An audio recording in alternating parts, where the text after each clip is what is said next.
Hello, welcome জানাই জেশ ভিডিওতে। আশা করছি সবাই ভালো আছেন। আজকে আমি আপনাদের সাথে শেয়ার করব গ্রিন চিলি আচার। ঘরে থাকা কয়েকটি উপকরণ দিয়ে খুব সহজেই এটা বানিয়ে নেওয়া যায়। তো চলুন দেখে নেওয়া যাক। প্রথমে আমি এই বলে একটু জল নিয়ে নিলাম। তারপর কাঁচা লঙ্কাগুলোকে জলের মধ্যে ভালো করে ওয়াশ করে নিয়েছি। টিস্যু পেপারের মধ্যে কাঁচা লঙ্কাগুলোকে রেখে এর এক্সেস জলটা সোপ করে নিতে হবে। তো দেখতেই পাচ্ছেন আমি এর গ্রিন চিলির যে এক্সেস জলটা ছিল সেটা আমি সোপ করে নিয়েছি। তারপর গ্রিন চিলিগুলোকে একটা কাঁচি বা ছুরির সাহায্যে দুটো পার্টে ভাগ করে নিতে হবে, বা মাঝখান থেকে চিড়ে নিতে পারেন।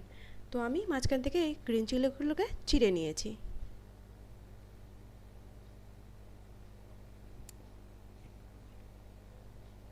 এখানে আমার সব গ্রিন চিলিগুলোকে মাঝখান থেকে চিড়ে নেওয়া হয়ে গেছে।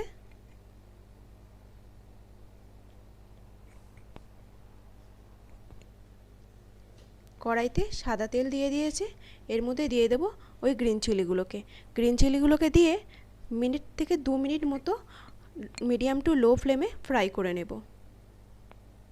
আর আপনারা ভাবছেন যে এত পরিমাণে তেল এটা কি ভেস্ট যাবে? না, এই তেলটা আপনারা চাইলে কোনো সবজিতে ব্যবহার করতে পারেন, আর সবজির টেস্টটা খুবই ইয়াম্মি হবে।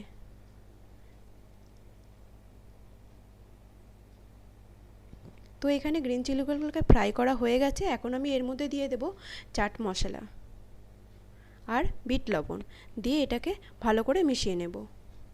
তো রেডি হয়ে গেল গ্রিন চিলির আচার। ভাত, রুটি, পরোটা সবার সাথে খুব ভালো জমে যায়। আশা করছি আপনারা ট্রাই করবেন। যদি ভালো লাগে রেসিপিটি তবে আমার চ্যানেলটিকে লাইক করবেন, সাবস্ক্রাইব করবেন, পাশে থাকা বেল আইকনটিও ক্লিক করে দেবেন। টাটা।